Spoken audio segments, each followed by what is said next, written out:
So it's lovely to be here with you all. It's lovely to be invited to Prague, and it's just thank you for the invite. And there's no one here actually.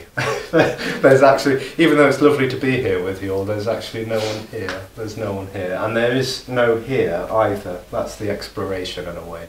It's an exposure that there is no one. Ultimately, there is no one at all.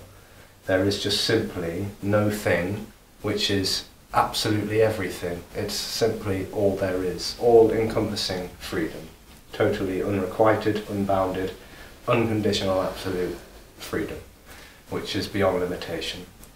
This is what seems to be apparent, which is of no real cause or effect, no real purpose or meaning, because what is absolutely boundless is absolutely timeless as well. So meaning and purpose in that sense seems to absolutely depend on time, cause and effect. A meaning that would sort of tell a story about what this could be or should be or would be. But there is no real shoulds, coulds or woulds. There's no real anything. All there is nothing, which is totally, absolutely all there is. And the boundlessness that's seemingly exposed and yet never known, because there's nothing separate from this to know it, can appear in any which way. It can appear as sensation, it can appear as heat, cold, it can appear as green nature, it can appear as vibrancy in any which way. Energetically, it just seems to be palpable and vibrantly everything. And it's no thing, it's emptiness. It's emptiness appearing as forms, as shapes, matter, sounds, patterns. It appears as whatever, absolutely whatever is happening. And what can also appear to happen is a sense of separation. Boundlessness is not really separate. It's not anything. It's not a thing to be separate. But it can appear as a thing. It can appear as things. It can appear as lots of things. And it can appear as a sense of separation, of a sense of location, of a position, a here, a felt sense of here. And this seems to be quite miraculous in a way for the human form, the human body, which seems to develop a sense of here, like a sense of someone being here, a sense of someone being here in the body, with the body, married up with the body. And that seems to be felt in a way. It seems to be a visceral quality, an embodied feeling of an energetic sense of someone being in the body, inhabiting the body, like a tenant in a flat, in an apartment or a house. And that is the sort of sense of separation, really. That's how separation seems to appear. That there's suddenly someone viewing what's happening, not just viewing with the eyes, but the ears, the nose, the mouth, the tongue, the body, and then the thoughts and the ideas and the memories. All perception is seemingly known by someone. It's seemingly distant from someone, and therefore someone knows about it. So awareness seems to appear out of the sense of distance. So awareness is the subject and the object. It's a me knowing you. It's an inside and an outside, a here and a there. There's a two, a duality, a polarity. And that's how awareness and consciousness and knowing all seem to present. And when there's this sense of awareness developing, it seems to be timely, because time is also something sensed as a thing, an object, as something that I relate to. So I'm relating to time, and I'm moving through time. I'm getting older, I'm growing up, I'm becoming a this kind of person or a that kind of person. And identities might seem to appear, and other things like that. So identities and beliefs and opinions and views and values all might seem to appear, and it all perhaps seems very personal, like this is really happening to someone. And perhaps what also seems to set in is that there's someone in control of all of this. Because there's a sense of someone in the body, that sense of someone in the body feels like it's going somewhere and doing things and being a certain way. So the sense of control is an illusion as well. That's part of this illusory appearance of separation. The sense that someone is listening to these words and choosing what to think about them, choosing how to respond, how to behave, how to feel about all of this. And that may seem all, again, very personal and real and sort of tight, perhaps. And as that goes on, it all feels like it's moving on a path in time and space and consciousness. And there may be the appearance of this all being like a real story that is happening to someone, and everyone is validating that as a reality. Like everyone is affirming, confirming that this is this is the way it is. This is normal. It's just simply the way it is. Everyone's a real person. Everyone's really separate from each other. They're all real. I'm real. We're all, we all tell each other we're real. We all convince each other that separation is the ultimate, absolute foundation of the universe, and consciousness is very important. And this is all exposed as completely nonsensical dream stuff. None of that is real whatsoever. None of it is. It's total illusion, dream stuff, completely. And as though the separation is really seemingly sensitive and agitated and contracted in a way, feels sort of irritable, it seems to seek, it seems to go looking for answers. It seems to go looking for fulfillment, contentment, happiness, peace, bliss of various kinds. And maybe it goes towards drugs and alcohol, sex, maybe it goes towards other people, objects, relationships, activities, all sorts of things seem to provide some sort of relief for a while. But maybe there's just a deepening, a sense that this isn't quite good enough, I need more. I need something deeper, more profound, more meaningful. So perhaps it starts to explore other routes of fulfillment, such as religion, spirituality, therapy, and shamanism. A sense that the answers could be found beyond the so-called material world. So I read about it in books that seem to look very special and important. I find scriptures and sutras of various kinds loaded with lovely language and pictures and symbols about archetypes and gods and deities and Buddhas and bodhisattvas, and it all seems very dramatic and exquisite and divine. Maybe it's found in psychedelics. Maybe meditation, breathwork, yoga, kriyas and tantras seem to offer some relief for a while. Maybe not. But it's always on a journey. It's always going somewhere. With a direction, with a sense of purpose. That's how the seeking energy seems to present, for many. And it's ultimately looking for a non-thing. It's not actually looking for a thing. It thinks it is. It thinks the next high might be another meditation, another dhyana or a samadhi, or an incredible, profound, mind-blowing psychedelic experience, whether that was initiated by a mushroom or a mantra or a breath technique, doesn't matter. But it's always seeming to get a hold of a something, but never actually finding the absence of separation, which is that which is ultimately longed for. That which is longed for is not separate. It's the absence of separation, and it might seemingly feel like it's moving towards or away from that with its own volition and control, of course, but it never finds the absence of separation, because the dream of that separate experience is separation. So it never gets to the end of that, because it is that. It is the appearance of an edge where I meets you, where there's the sense of here I am and there I'm not, and that's the illusion all in. So it never finds that. It never gets closer or further away from that. It's never actually distant from that, because the separation experience is already absolutely illusory. It's not really happening, and the only thing that seems to feed this dream of being a real separate self is the sense of going after an object, because if there's an object I can have, that means I am a someone that is having it. There's neither. There's no subject or object. There's no real separation or distance.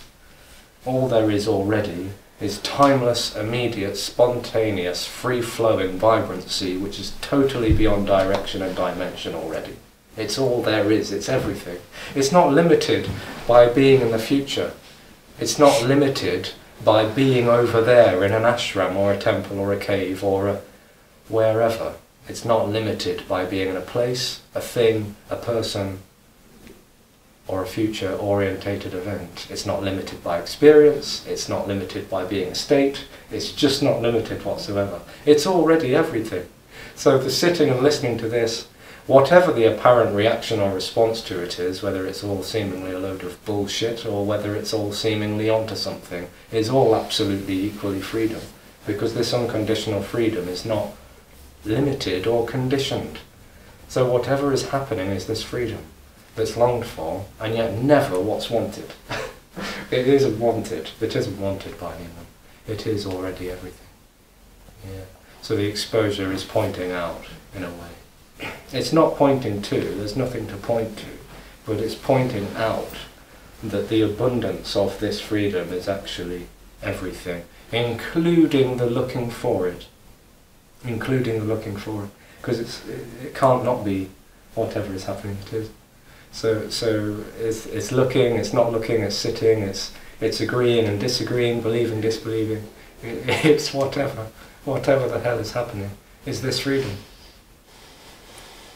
So that's it. That's it, really. That's it.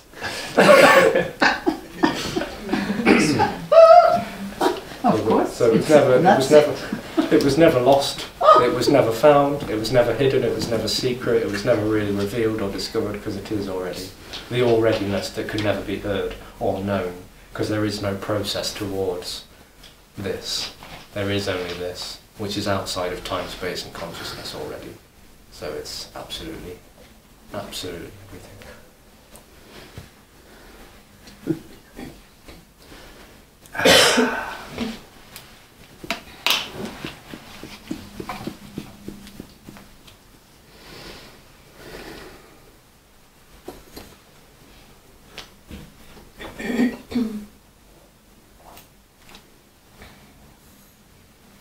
With my head being cut off. A little bit.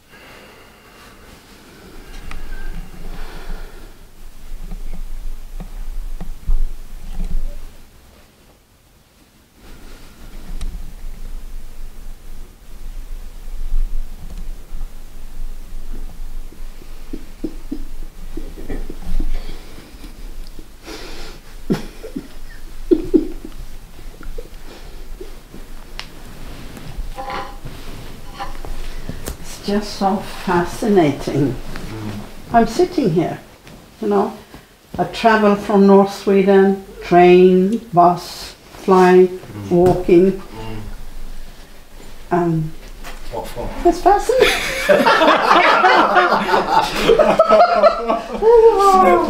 It's really a joke. Oh. For fun, maybe? This is sort of funny. Just see all of that. Oh. Yeah.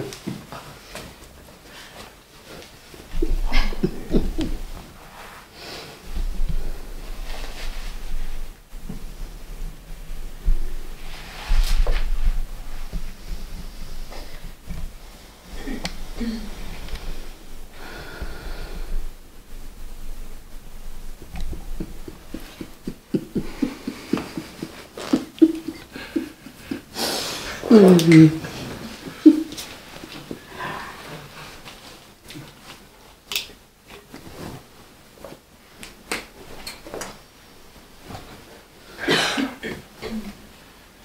Yeah, it's fun and sometimes it's not fun. Oh, well, of course.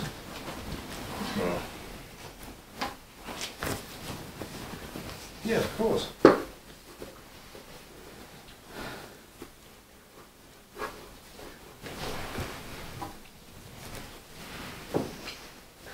I'm too shy to speak like That's now all right. on this. Yeah. But there is really nothing to say anyway. Mm. I'm just happy that you are here, all of you, and Mm. it feels wonderful. I have a feeling that I need no more. You never needed anything. Maybe tomorrow I will talk differently, but there is no tomorrow, right? There's not even a now. I don't believe, I don't believe you are joking. You must be joking. But still, something say yes, actually. Oh yeah. Yeah, nothing needs to happen already. There was never a need to go to yoga and temples and ashram or non-duality meetings. There was never a need for any of this. And it doesn't need to not be that way either. Needless freedom is already everything. So seeking for that, or the collapse of the seeking for that, is all simply, timelessly, immediately, energetically and equally what is. There's not more or less wholeness.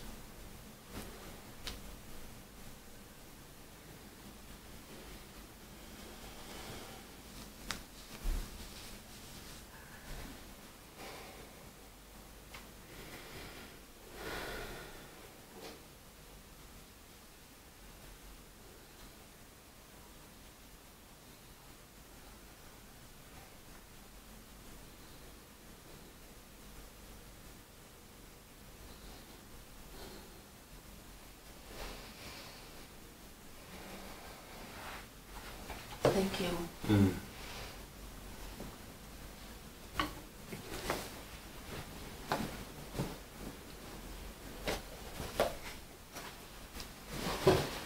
There's no arriving.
Would you say something about perception?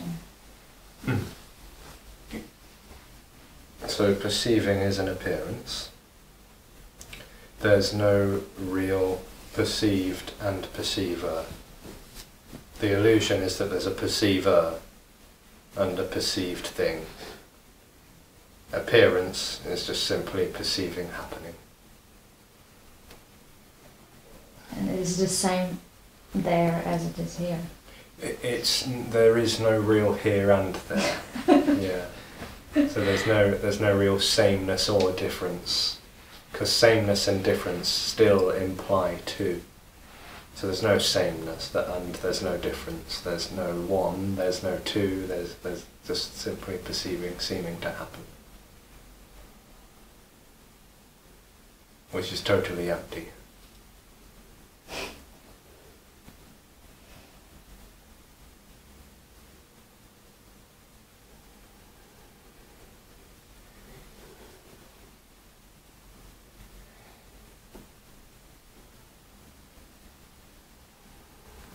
It seems to me that I'm perceiving a body. Mm-hmm.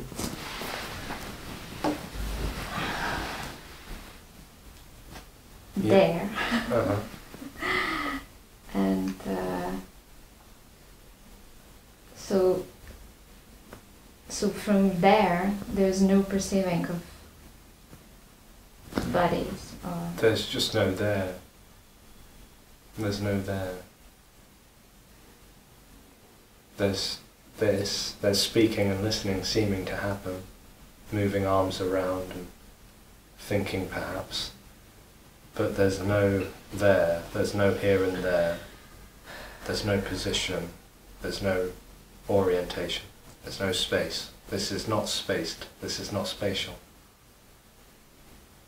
That can't be comprehended, it's incomprehensible. There might really seem to be a felt sense that there's a here, like there's a I am here, I know where I am, I'm here and I'm not over there. I'm not 2 inches to the left or the right, I'm not in front or behind, I'm not above or below. I'm here. That's the dream. but in order to reach that body, I would have to walk to make some effort to touch it.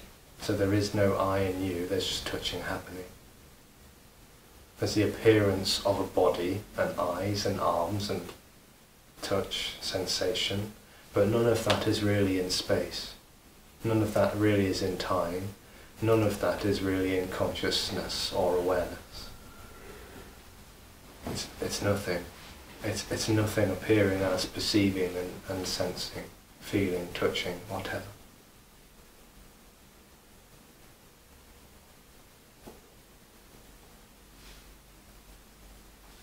So it's flat. In a way, yeah, there's no distance and there's no between either. So there's no distance between these two bodies because there is no between. There's no real between.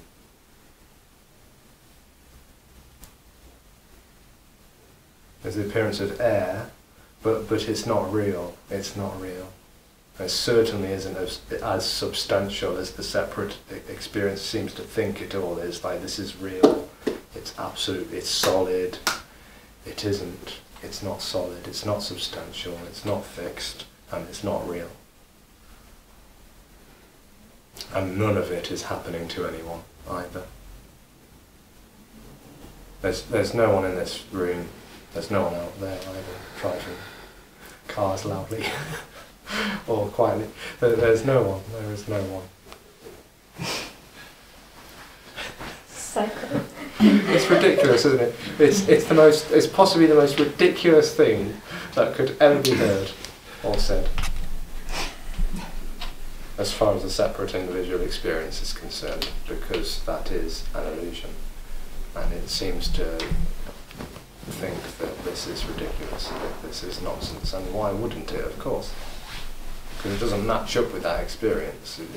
That experience feels very visceral, embodied, and personal. It's a kind of personal dream with no one in the middle of it, at the centre.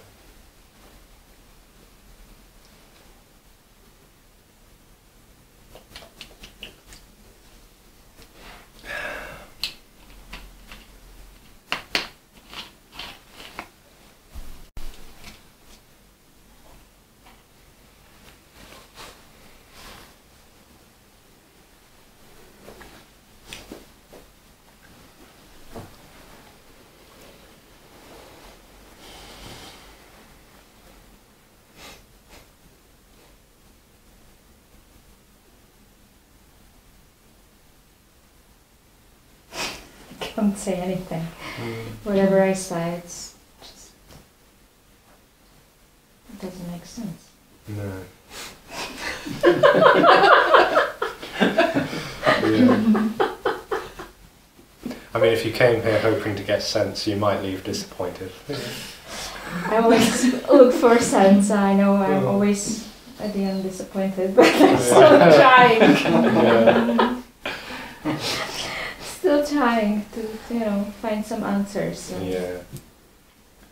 Seems like there are no answers. There's no answers and there's no real questions. There's just what's happening with no reason. There's no need for a reason. The need for reason is the separation. There's no reason. There's no need for reason. This is just simply what is.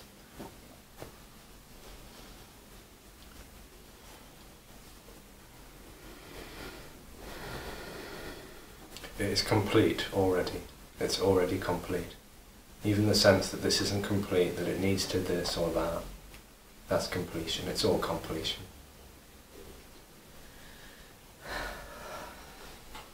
So what is it that causes to see the distance, or to think if there is a distance, to think there is a time? There is no cause, because that is the dream of cause and effect. Outside of the dream of cause and effect, there's no causing anything. So there's not a cause of the cause and effect dream. That separation energy is the appearance of cause and effect, which is totally illusory. There's no real cause and effect, because there's no separation between a cause and an effect. So it's timeless, immediate, spontaneous, and chaotic. It's chaos. You could tell a story and you can speculate, anatomically and biologically, how the brain seems to register and perceive or misperceive an outside world, an objectified world that someone is seeing. You can tell all sorts of interesting stories about that from a neurological perspective, psychological, philosophical, psychosomatic, but none of it is real. None of it is real. Yeah. Is there anything real? No. Nothing is real. All there is nothing. This is nothing. This is nothing. This is nothing.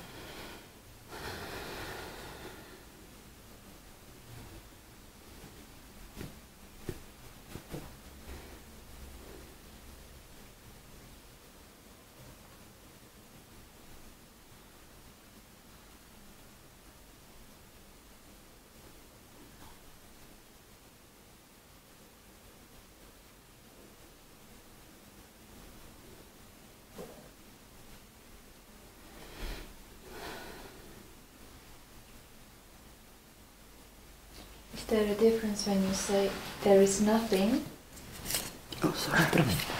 and everything's empty? Don't think so. Nothing, everything, emptiness, fullness, unconditional, freedom, love, boundlessness, energy. They all seem to be synonyms in a way. They all seem to be words that are pointing out the immediacy, but not elaborating on it.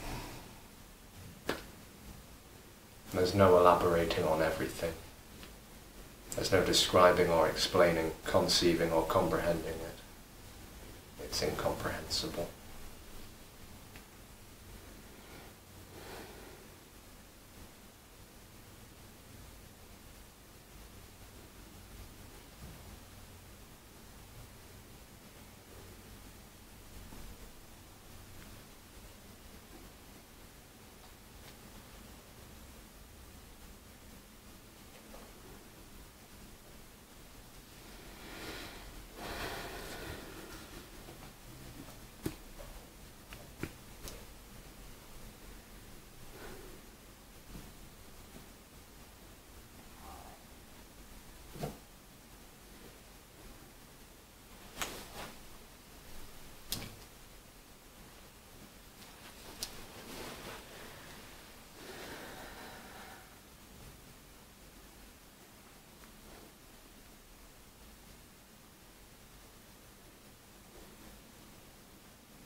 Do you think it's possible for science to ever confirm this?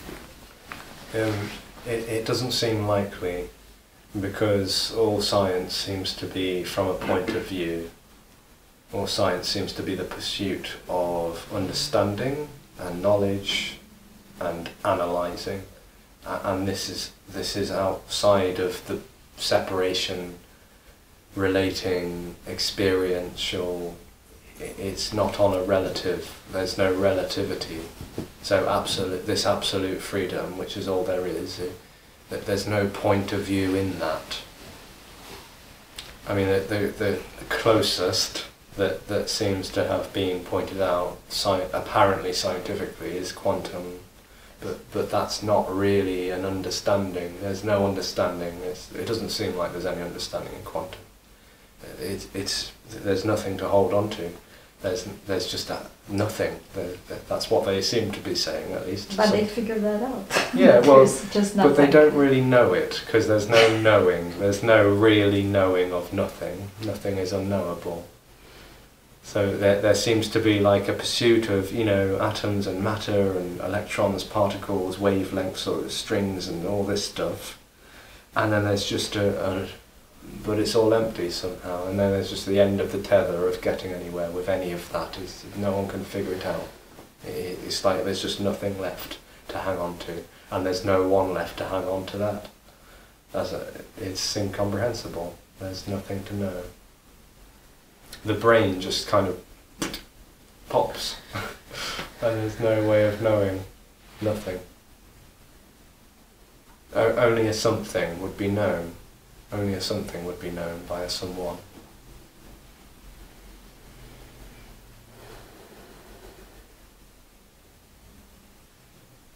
And thus quantum physics confirms that there's no time and no space? I'm not sure. I don't know really. I mean, I'm not really a physicist or, or anything like that. But they seem to be saying things that are similar, at least. Yeah. That are similar. They seem to be saying similar things. That time is relative. I think Einstein said that. And this space is relative. I mean, obviously space and time are relative. It depends on separation. For now and then to be realities, for here and there to be realities, that's all separation. If there's no space and time, there's no relativity. There's no consciousness, there's no distance.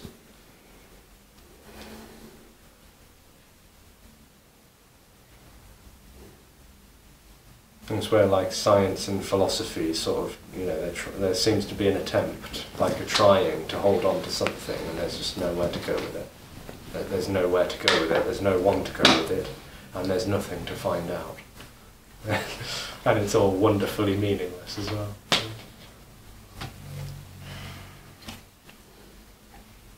Yeah. Science, religion, philosophy, they're attempts, it seems. They're attempts to figure out the unknowable, which is everything. So that includes the apparent attempt to figure it out. That's nothing too.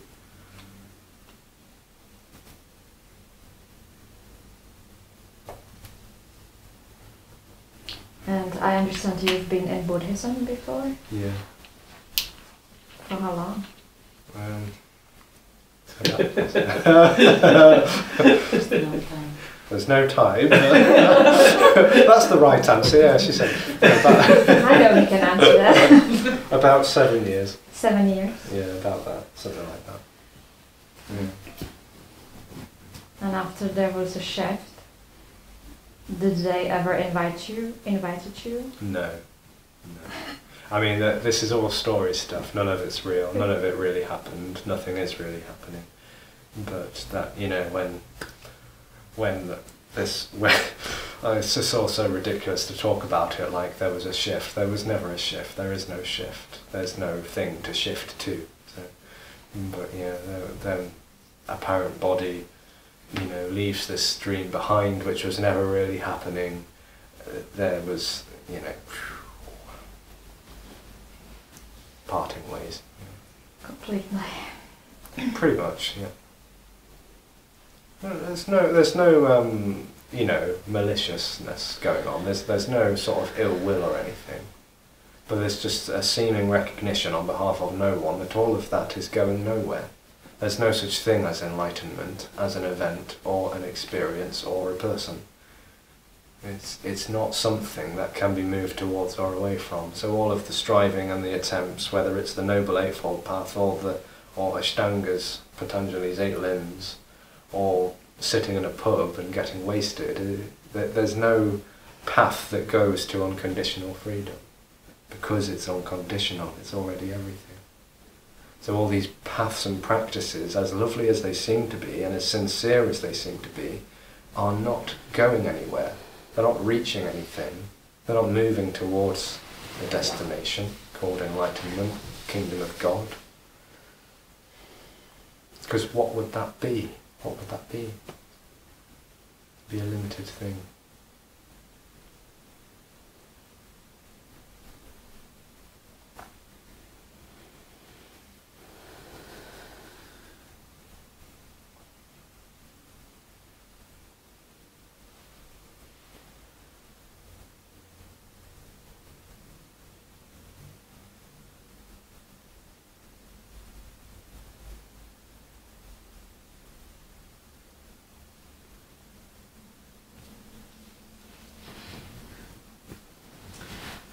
I'm a bit curious. As I understand, you've been doing yoga, right? And Eva was talking about perception. And when I see people working with yoga, it's very much about space, awareness in the body, time, how long you're holding it. And then I heard on some YouTube that you still do some movements. So what's the difference? There's no difference or sameness. No. Asana, as in getting up, stretching, forward fold, downward dog, those things happen perhaps. If that's how the body likes to be, exercising can still happen in the same way eating food seems to happen. Yeah. Brushing teeth, going to work, doing this and the that. Awareness and all that is gone. No, that's the dream. Yeah, that someone is doing it, that someone is doing that, someone's choosing to go to a class or a session or do home. It's like there's no one doing anything. So that I get, there is no one. But is there any like stretching a little extra or things like that? Like I saw you before. Just get. No, not to get anywhere. But I just saw you before. You were sitting and suddenly you're like this. So what happened when you did that? What do you mean what happened? What was that? Yeah. Yeah. More on the left side than on the right side. So what happened? Have you not seen cats and dogs when they stretch? Yes. That's what it is. Body seems to like stretching. Yes, Yeah. yes. But there is nothing noticing anything of that. No, there's no one to be noticing. Even it appears to happen, but you notice that you stretch. There's no one noticing that they're doing anything. No one's doing anything. There is no one to be doing anything or I don't noticing. get that. There's stretching and breathing and praying and meditating or sitting at home and watching Netflix. It's all happening on behalf of no one. It's all happening There on... is no decision to do. Exactly, yeah, there's no decider. No. Yeah. In a way, the body seems to decide to do things, but it's not really a decision because there's no one deciding. There's just what's happening. Yeah. So you are not surprised what's happening, because you don't decide to do anything. It just happens. There's So no you one. just, observe. There's just this happening. So body is coming to Prague and it's eating dinner and it's sitting and rambling on about this nonsense, and laughing and drinking coffee. It's all this. Yeah. But there's no one in there. There's no one in anywhere. There's no one driving anything. And there's no inside. There's no one in there. There's no in there.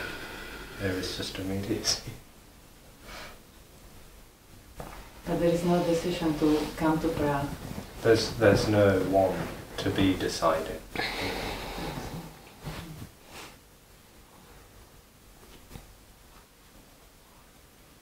There can be the appearance of decision making, if you like. The body seems to do that very well sometimes. But there's, no one's doing anything.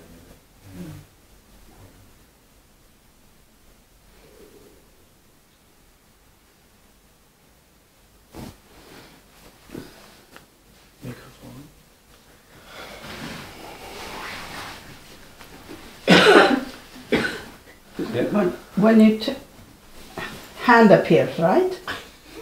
Hand appears. Does stretch appear? What do you mean? It's like it's easier to understand a hand appear when you go like this. It's not appearing to someone though. No, but it appears. It sort of is appearing, but it's nothing appearing. So the stretching in the back, it appears? Whatever is happening is what's appearing to happen, which is another thing appearing to happen. It's not appearing to someone. No. Yeah. It's just appearing in a way. I mean, even the word appearing can seem misleading somehow. Okay.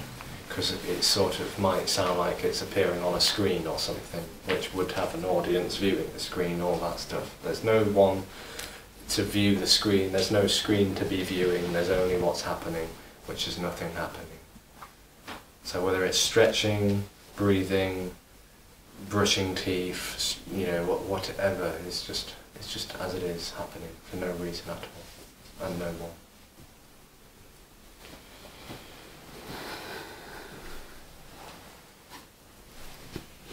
There is also pain happening. Of course, yeah. Pain and pleasure. Wow. Yeah, there's no polarity, so there's no like it's emotions this. happening. Emotions, yeah. Like there is, like the anger or the laughter, and it's just happening. There is nobody who is saying I am laughing or. Yeah, it's all happening for no one. Pain is happening for no one. Pleasure is happening for no one. Thoughts, feelings, emotions, sounds, sights, smells, tastes, textures. It's all happening for no one. Impersonally. And yet totally intimate in a way. It's totally intimate, but it's impersonal.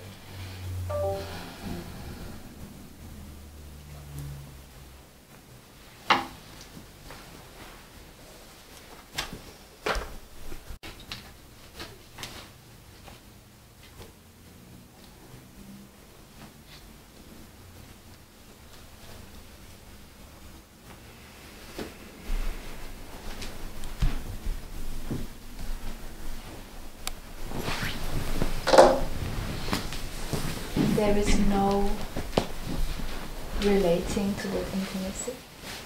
No. Intimacy and immediacy is unrelatable. There's no separation to relate. So if there are no more differences? Or similarities. Like for example, beautiful and ugly or whatever. There's, then it's just an example. So can it be that there is relating, that there is no difference? There's no difference or similarity. So this is not saying that everything is the same. It's not saying that everything is different. It's saying that everything is nothing, which has not got anything to do with similarity or difference. Similarity and difference requires two. Sameness and difference requires two. Relationship requires two. Distance and separation requires two. There is no two. There's only immediacy. So for who is this intimacy happening? Absolutely no one at all. So it's also appearance? You could say it's an appearance. Immediate appearance. Nothing immediately appearing. So there can be relating to it? That's an illusory appearance in a way, what you're saying. The illusion of relating to the appearance is the illusion of separation. When there's no separation, which is already, there's no thing to relate. There's no relationship requires distance. Relativity, relating, and relationship all requires distance. There isn't any. So there's no real relationship or relating to.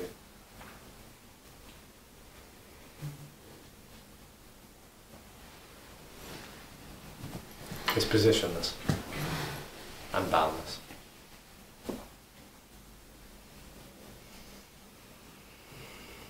So there is no resistance either. Well, resistance. Is happening, for example. Resistance in a way too requires distance. To push away.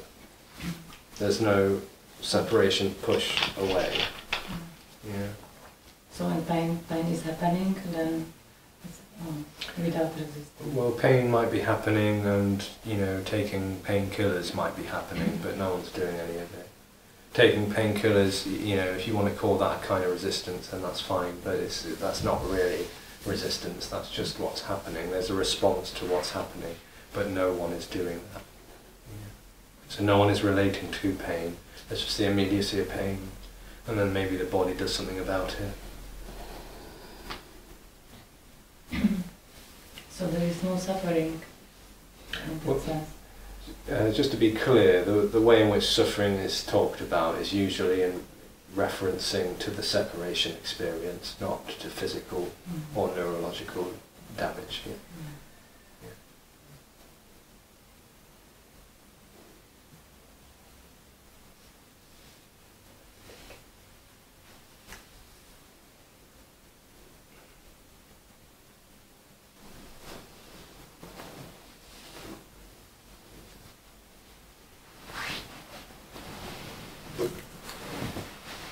So there can be still physical suffering, but not mental suffering.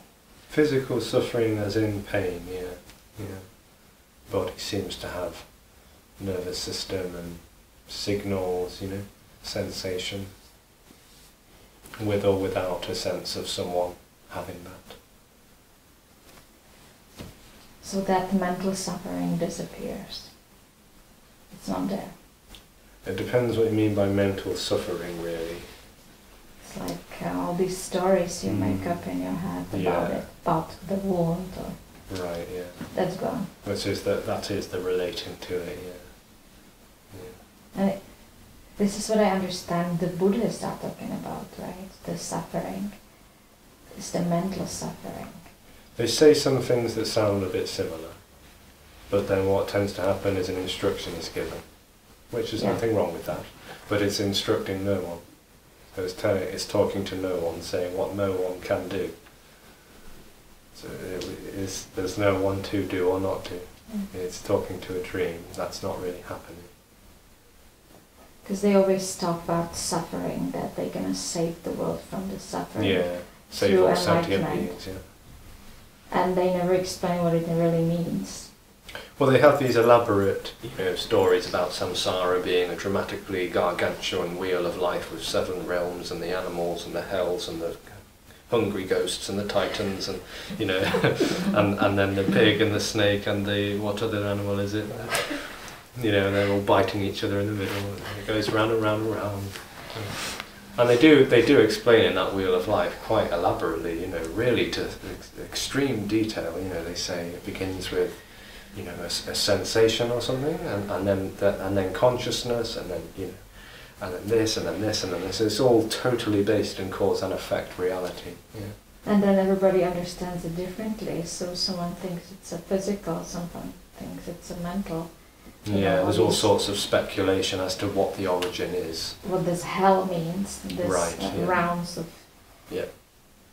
And all of that is talking in cause and effect terms, because it's saying this is the origin of the suffering, this is the end of the suffering, this leads to the end of suffering, eightfold path. You do this, this, and this, and then you'll spiral up instead of go round, and it's all cause and effect stuff. It's all talking in a separation experience, causes and effects, influences. If you do this, this will happen. Karma. Yeah. Karma, rewards, punishment. In a way, they don't like to use the word punishment a lot. They talk about, you know, skillful and unskillful actions and ethics and all that stuff. But it's all that's all in the cause and effect reality.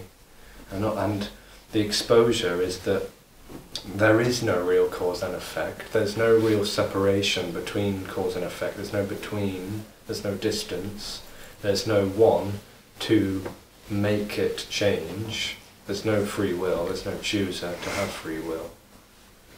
And also nirvana, so-called nirvana, is absolutely boundless freedom. So that is samsara as well. There's no difference and there's no sameness. There's no thing whatsoever. Emptiness is form, form is emptiness. That's all there is, without anyone in it or outside of it.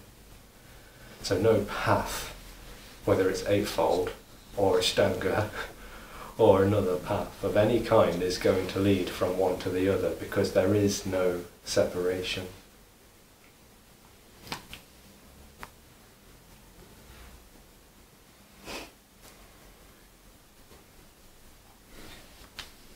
And those paths will, you know, seem to feel like it's going somewhere, which will just carry on a dream of suffering that's not really happening, and it's already timeless.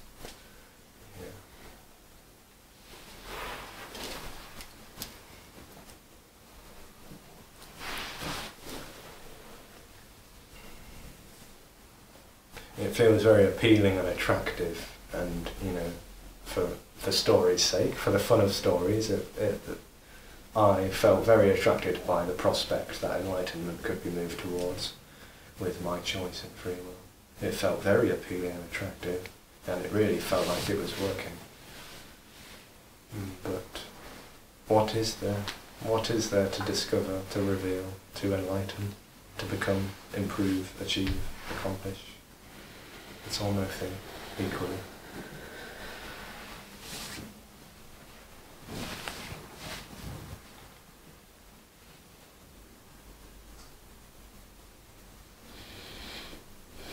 In that sense, everybody's enlightened already. It's too late. It's too late. Too late. There's no one to be enlightened, there is only enlightenment, which is nothing and everything, and therefore not light or dark, therefore not enlightenment. I mean humans now, you know. Humans are just, nothing human.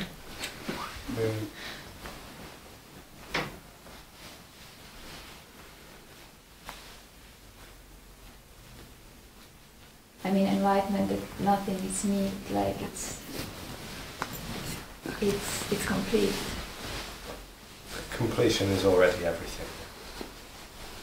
That's what I mean by enlightenment.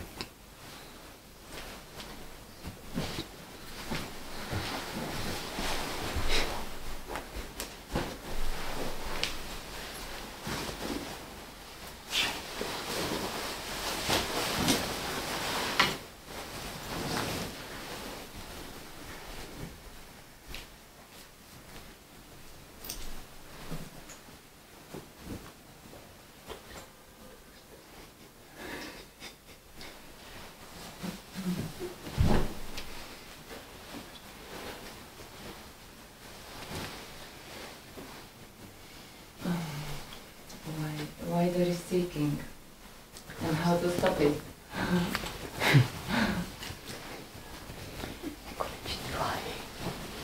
When everything is complete, why there is seeking and we cannot stop it. It's the appearance of a sense of something feeling lacking and incomplete. It's a sense in a way, it feels like a sense that something's lacking and not complete. So I'll look for it.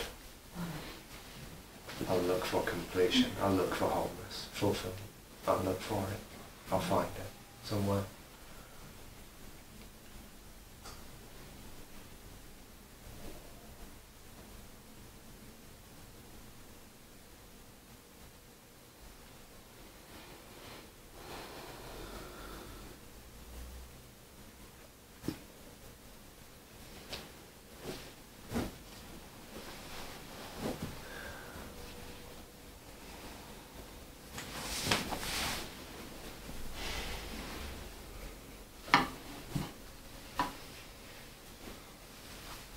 way unconditional freedom hides by someone looking for it.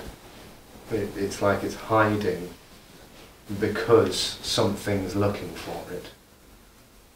If there's no looking for it, there's no sense that it's lost or found. It's just what is.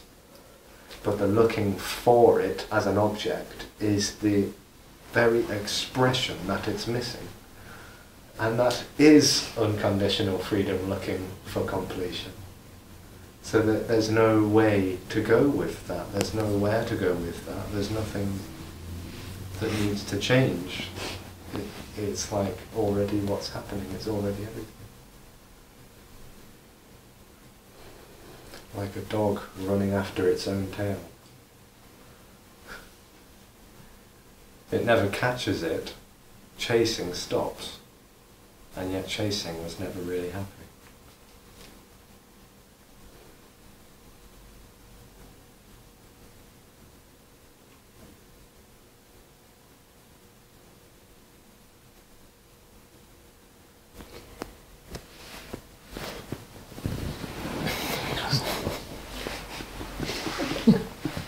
So if I say, for example, I was in Prague yesterday, and if someone who believes that exists says this sentence, and Alexis apparently says this sentence, it's a different energy in this sentence. Oh, okay. I mean, I use this example, I was in Prague, but can be different sentence. So if it's felt or if it's different between someone who senses or believes that it's his decision that now I'm telling you I was in Prague, it was beautiful, or if no one is there. Are you saying that there's a felt sense, an energetic felt sense of a difference between... I ask you if it's different between if you say I was in Prague or someone who lives through this veil that there is someone. The dream is that there is a difference. Yeah. The dream is that there's a difference between two bodies, one that has a me and Yes. one that isn't a me. Yeah. That is the dream. I know that it's a dream, but how to call? Only the dream sees it that way. Yeah, only the dream sees it. Only the dream sees it that way, as there's some me's, well maybe there's a lot of me's, and there's some people who who have left their me behind. Yeah, only the me sees it. It seems to see it that way, yeah. Because it is separation, therefore it's imposing Yes. that, it's projecting that separation onto bodies, saying, oh, that, yeah, you've got a contracted energy, you know, you're sort of, you know, you've definitely. I didn't meant like, but I meant, for example, when you go to visit Tony or someone and you just say there is no one is speaking, and the people somehow resonate with Tony. Yeah.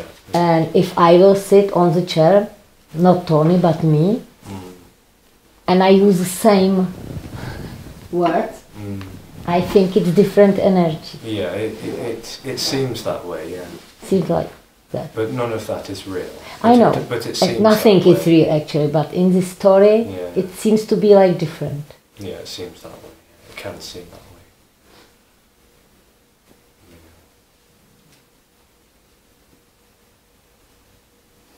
When there's apparently positionless utterance, just absolutely chaotically spilling out of absence, no one on the giving or receiving end of it, it's absolutely full-on energetic vibrancy, nothing and everything, full-on. And apparently, when there's a sense of a position, and the words seem to be coming from that sense of position, it does seem to have an energetic quality of a different kind. Yeah, this is what I wanted to. But of course, all of that is not real, because there's no real cause and effect and separation. So, yeah. Good question. For nothing.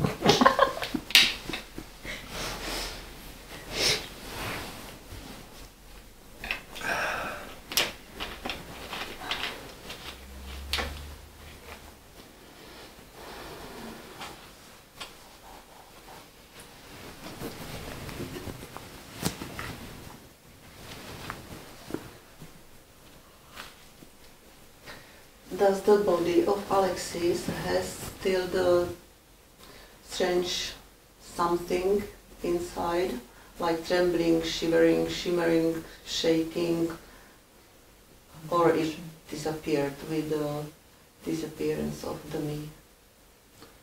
Do you mean in like reference to like now this body, Mm. Alexis' Mm. body? Apparently. It, Just get that word apparently in there, quick. yeah. Does it have any, inside some tingling, feeling, and It can seem to happen. Can seem to happen. Anything can seem to happen. is it lessening or is it the same as? There's no knowing if it's lessening or deepening or mooring.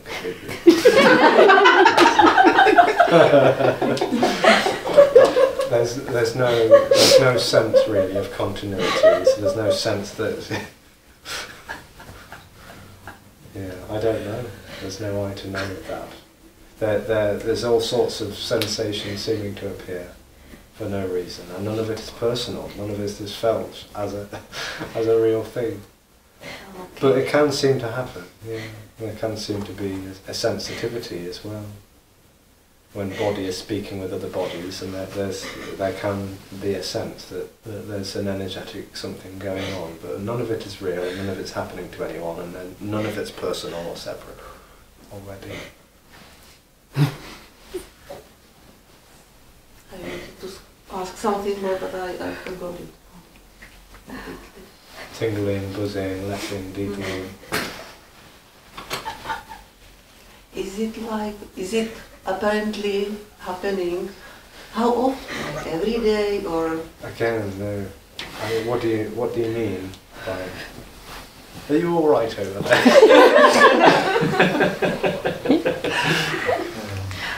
She is fun. Is it the mooring part? Yes. You can have fun, as you said.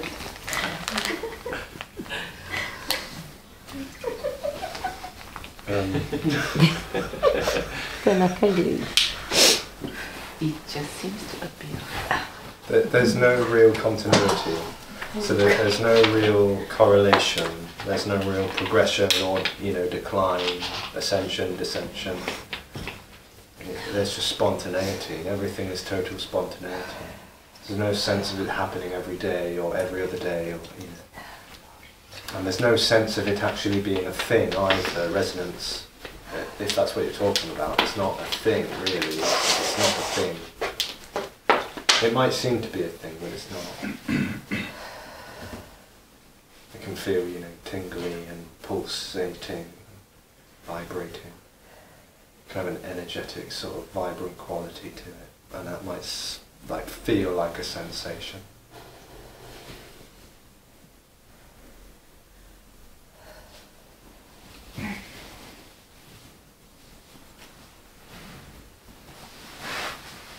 In meetings it does seem to happen though.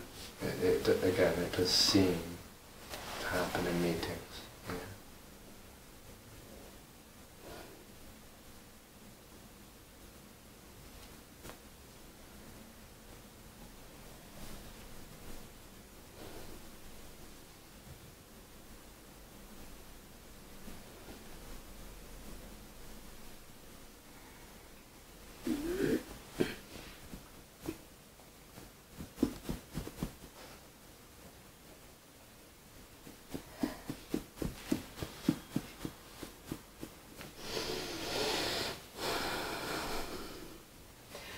And was it visible from outside or just inside? No, it's got nothing to do with visibility. It's got nothing to do with any of the sense perceptions. And it's got nothing to do with inside and outside. Because some speakers, non-dual speakers, says that for example, the apparent shift happened like a long time ago, maybe 10 years ago, and the sensation is still here and visible, like shaking after such a long time.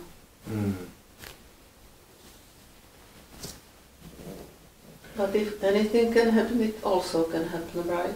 Yeah. But you apparent Alexis doesn't have it, or does he? Does she?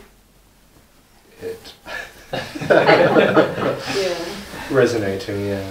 You know, what it felt like for this body, as best as it can report, without someone to be behind that, it felt like the whole cage of me and my life as a real separate personal individual experience was wobbling.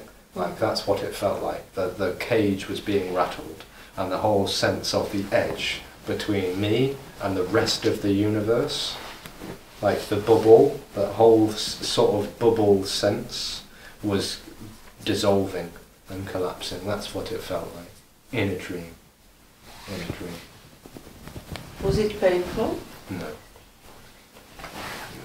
It was disorientating, literally disorientating. The whole orientation, which means position and centre, was collapsing. That's what it felt like. It felt dizzy, like there was a sense of dizziness and, you know, wobbly, that kind of thing. Walking like you were drunk. Like vertigo, yeah. Vertigo. Yeah, or drunkenness, yeah. It's all meaningless, of course, and none of it is actually really happening, but that's what seemed to be happening.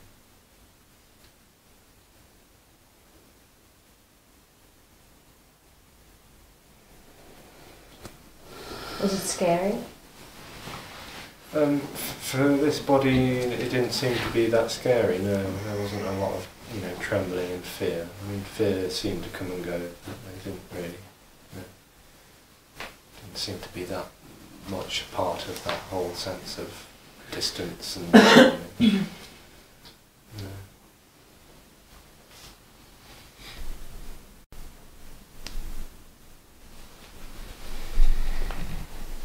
So there is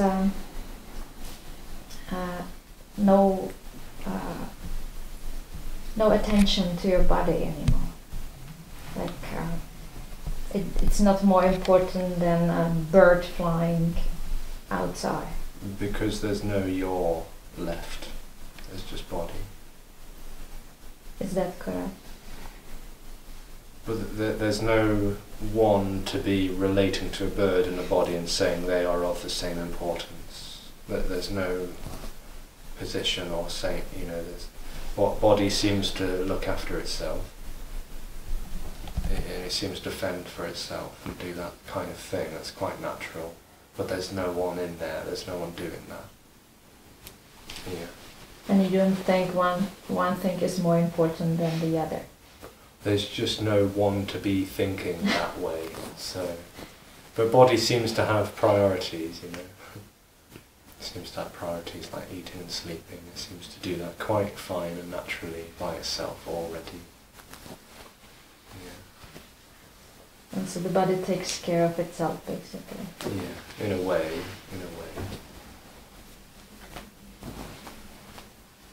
It's not really doing that. There's no real doing going on. But yeah, sleeping, eating. It's happening. It's just simply happening. Yeah. None of it's important and none of it's not important. It's just simply as it is.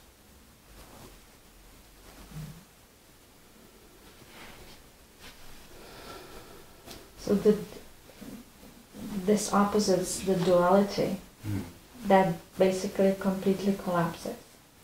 In the sense of separation being a reality, and therefore there's no separation between now, where there's a no me, and then when there was a me, because that's a separation too, so that everything collapses. Separation in every single way collapses, and therefore there was never a collapse, because there was never a then and a now. So the collapse, then there's not even a collapse. Yeah. There's nothing left. Yeah. So this appears as a thought and a story about a then, which is immediate. Just a thought in a story. There's just literally nothing to hold on to, nothing to hang on to, nothing to grasp.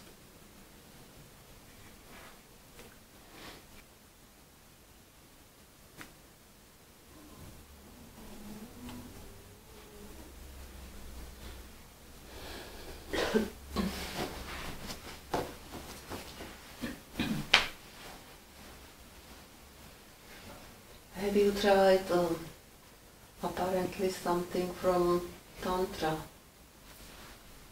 Well, I didn't follow any specific lineage or anything like that, but I got interested in it via Osho. So I read about it through him in a way.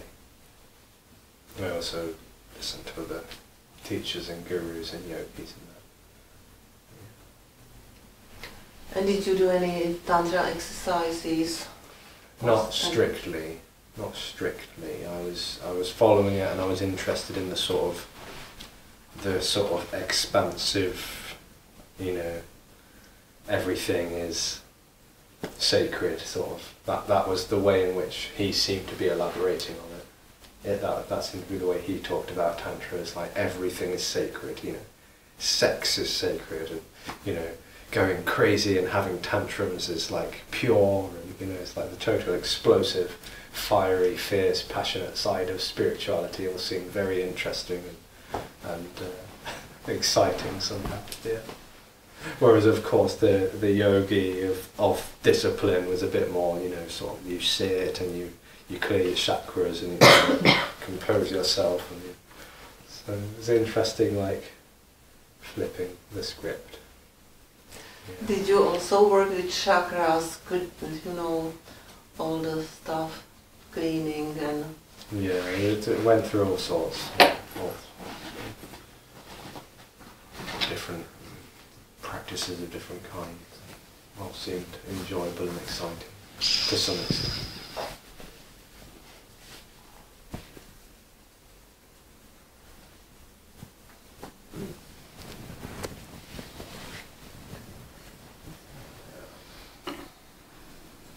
Never to lead anywhere.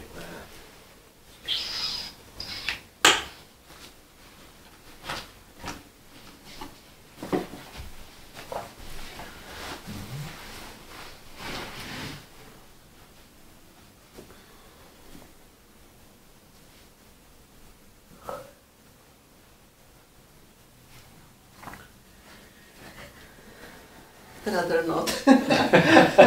Go on. It's just too much. No. Maybe when we are alone. Oh, beautiful. I can hear it. Now it's getting interesting.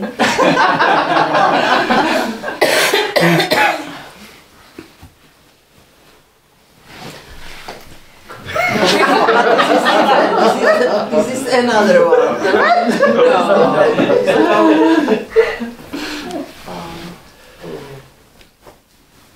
Maybe. Sorry guys. No. Maybe later.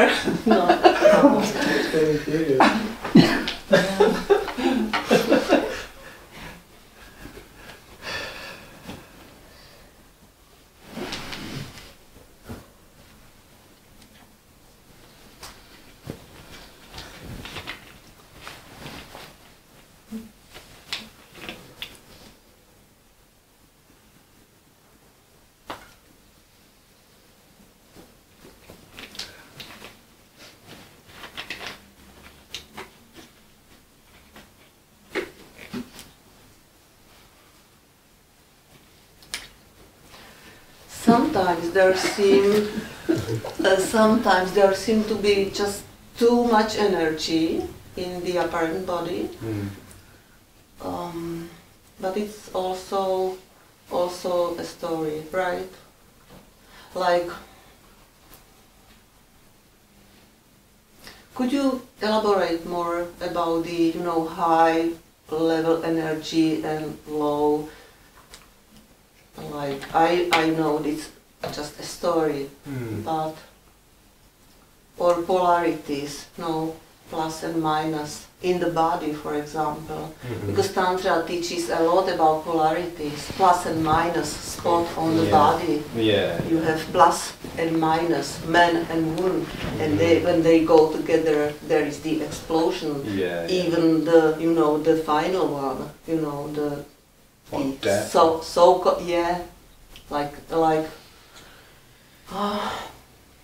Like enlightenment, apparent. you know, when the... And also Tony mentioned that he also did Tantra and... Like for was with Osho for a bit, yeah. So sort of half-heartedly, I think. And he said that he expected that Tantra could be, you know, the way how to get there. Yeah, yeah. The most, you know, The nicer way. The way to get there. Yeah. There's no there, there's no way, there's no high or low or above, below, inside, outside, to the left, the right. There's no real feminine or masculine either. There's no real polarity or duality. All of it is nothing appearing as this. None of it means anything and none of it's going anywhere. Intensity could in a way be appearance, but that too is just nothing appearing as intensity. Intensity of sensation, perception, thought, feeling. You know, dynamic, explosive, experiential, psychedelic expressions, and it's all nothing happening. All of it is nothing happening. Dead end. Dead end. And yet no end and no beginning.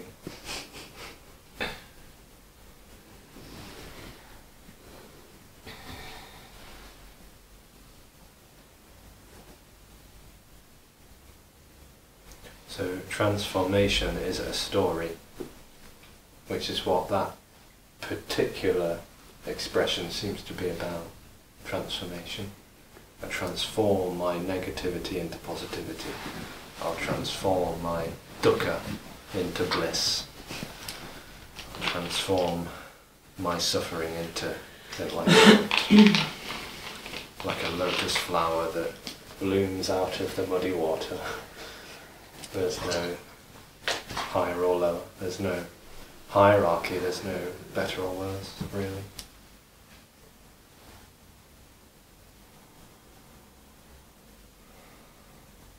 So-called liberation is not a transcendence, it's the total illusory collapse of the whole polarity of there ever being a higher and a lower, of there ever being a better and a worse, a now and then, a before and after, a me and a no me, an absence and presence, contraction, expansion, is the whole collapse of all of that ever being a reality.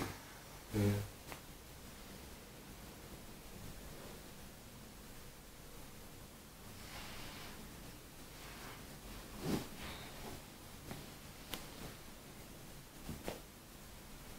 Because it seems they can be both, those highs and those lows can be exhausted. Exhaustion can appear. Yeah. Is anything else? Apparent, seemingly, seems. Tiredness and elation. There is no difference. Or sameness. Yeah.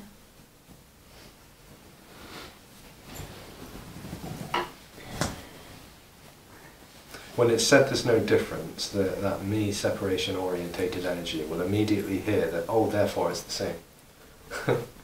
It's, yeah. You mean there is no difference for someone? There's just no difference or sameness. Yeah. Because for this you need someone who can say this is different or same. Yeah. Because what can't seem to be comprehended is that sameness totally depends on two. The me energy thinks that difference is two and sameness is one, but sameness requires two things to be the same as each other. So there's no sameness or difference because there's no two. But So, you're also saying that it's not even in the middle. no. There's no middle because there's no edge. No, there's no dimension.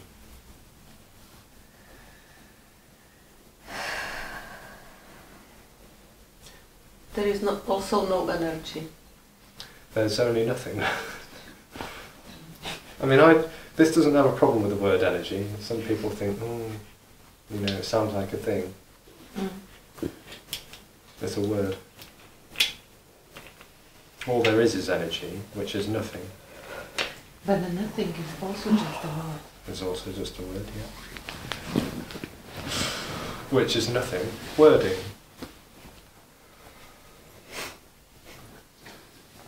So whether we call it nothing or God or Tantra or Buddhahood, doesn't matter. because it's not anything to be really labelled or defined, and yet it can appear as those names, words and definitions, which is all nothing.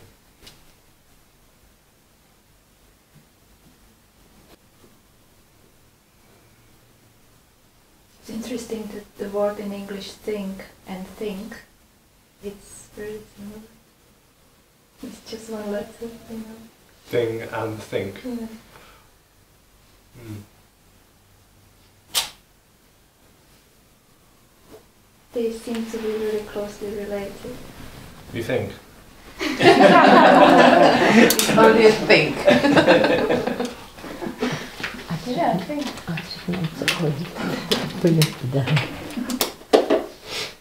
But you know what I mean? Yes. Okay, good.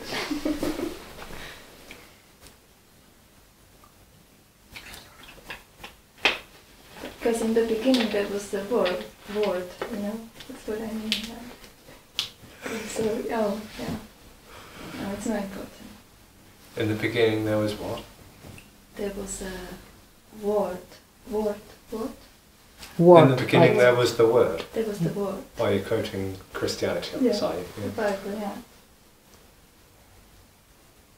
So out of this word become things. Right. So it seems it's related, you know. Like the same What thing. beginning? Thing. What And beginning? It's just I just find it's not important. I find interesting that this word in English is just so similar because it looks like it's the same thing. Right. The thing. To think and to think, you know. Yeah.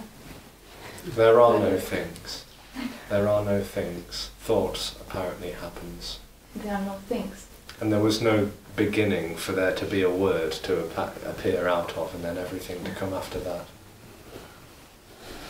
Are you saying they're lying in the Bible? Yes. I don't know what they were talking about, to be honest. In the beginning there was the word. But are they talking about appearance? Well, The why did they beginning? say that then? What? I don't know what they're talking about. Maybe they wanted to say there was a thought. There's no beginning. There's no beginning. And there's no middle and there's no end.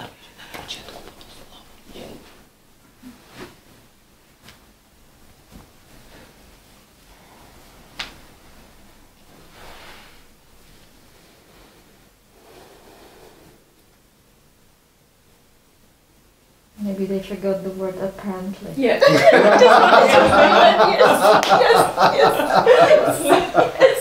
There was a parent word. Exactly. A parent word at the, in the apparent beginning.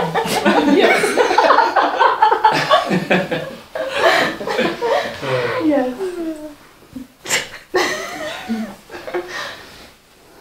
I never really got into Christianity, so I don't really have the ability to you know, talk with on that level. You can go to this church tomorrow. Yeah. Yeah, they will explain it to you.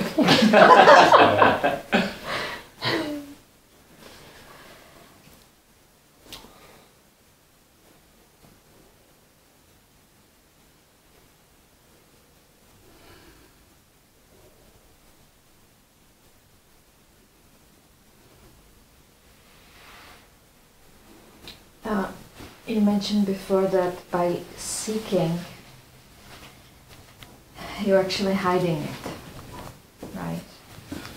Well, it's not that there's a you that's hiding it. It just it seems to be like when there's looking for this seems to be hidden somehow. The wholeness, the freedom, looking for it. It's like that is the expression that this is missing, wholeness is missing. And by looking for it, it seems to be overlooked, and yet looking is overlooking, and there's no, because you can't look for what is already. There's no distance to look for what is already. Only. So it's actually hidden by the actually looking for it. It seems that way.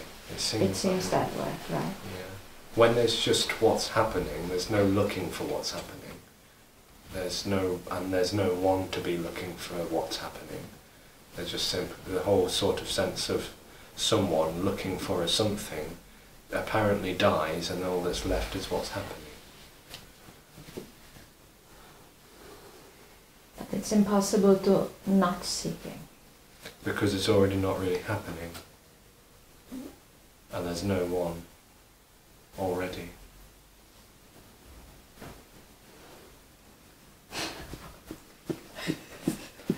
I'm lost too. That's a good sign. I have a funny story which happened to my friend. She was phoning to her friend and she was looking for the phone. Oh yeah. She was like, "Where is my phone? Yeah. Have you I lost my phone," and she Yeah. she was phoning. So it's similar. Wait, so she was asking you? No, she was on the phoning. phone. She Right. was on the phone. Right. And was she With asking somebody. the person on the phone where her phone Yeah, I was? cannot find my phone. That's amazing. I cannot find my phone. Yeah. I have no idea where I should lost it or. Yeah. No, Yeah. Seeking is a bit like that. yeah, I think.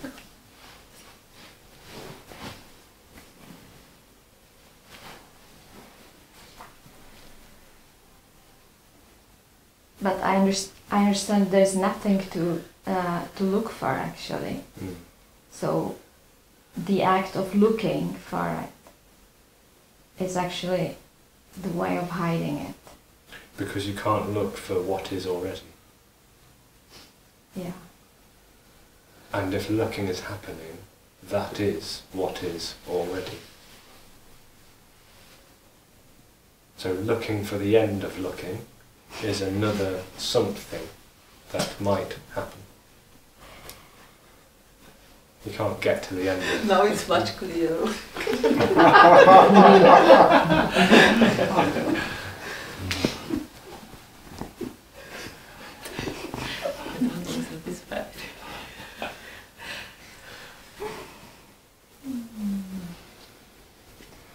Oh, here you never get answers for anything.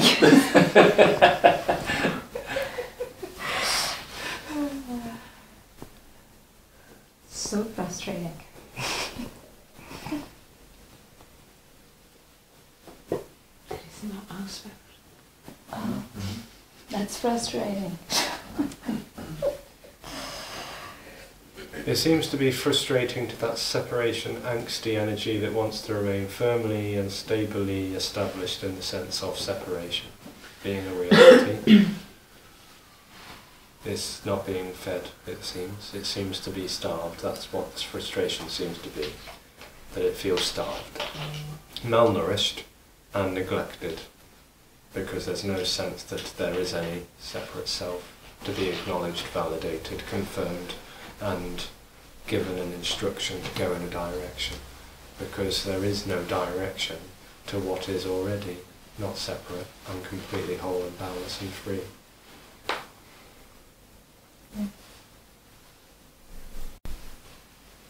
An instruction would seem to validate that something is incomplete and can become complete, and that someone can go from one to the other. This is dream stuff. That's not compassion as far as this is concerned.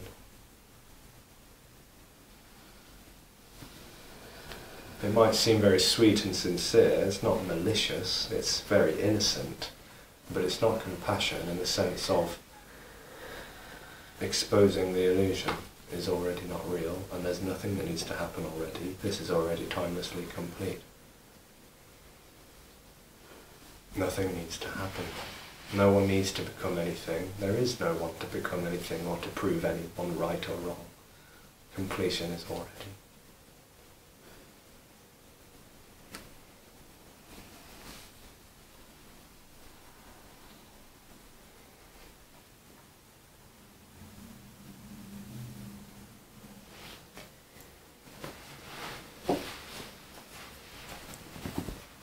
It's also trying to understand it No, because I remember as a child, I would listen adults having conversation, and I would get frustrated that I don't understand what they're talking about. It seems a little bit like this, where like there is, for the child there is no and when it doesn't understand, like adults are arguing or whatever, for the child there is no problem, and he doesn't understand it. So this seeking energy, I feel it's also, together with trying to understand, trying to get something. Right. And there's nothing to get or understand. So this can't be understood because it's not something to be understood. But this doesn't get it. No one gets it. There is no one to get or understand it.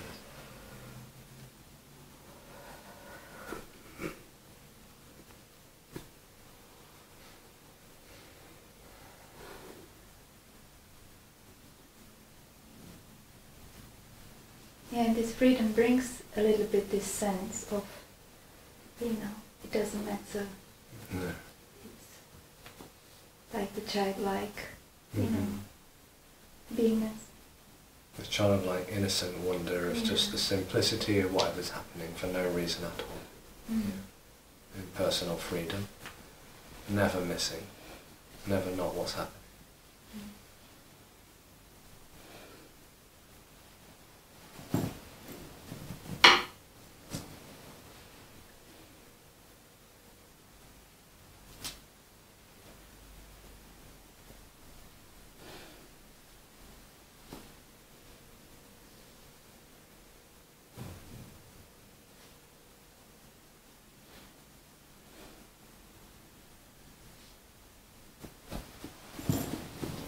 And it's actually also in the Bible, What part? So Jesus saying, if you're not gonna be as those children, not gonna get to the kingdom of heaven. Or the kingdom of heaven resides in the hearts of children. Yeah. Yeah.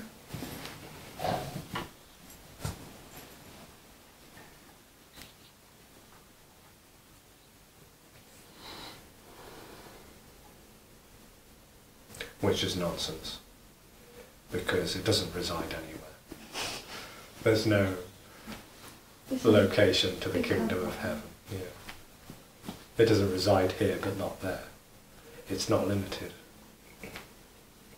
I get what they're saying in that respect. It would seem like the child before seemingly, feeling separate. It's just boundless wonder.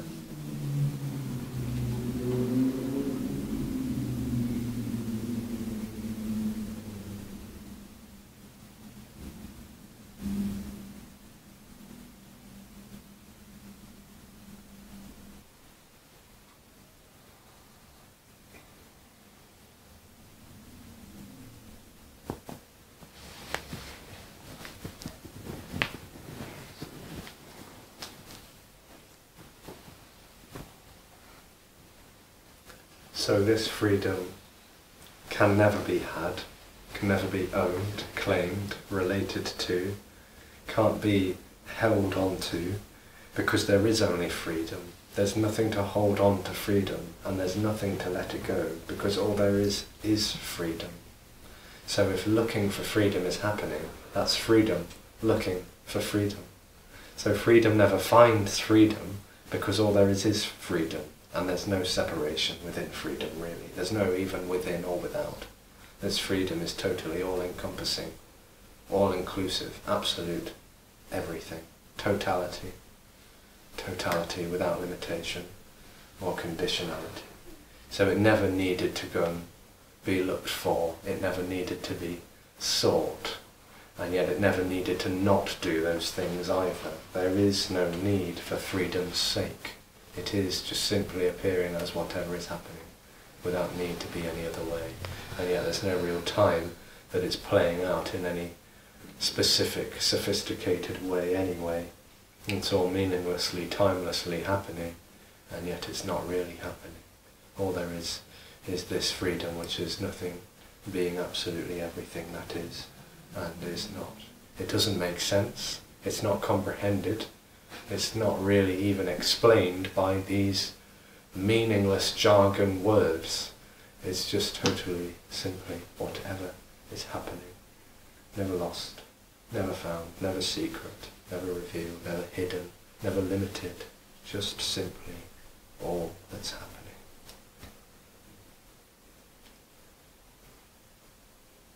Thank you all, much love. Great.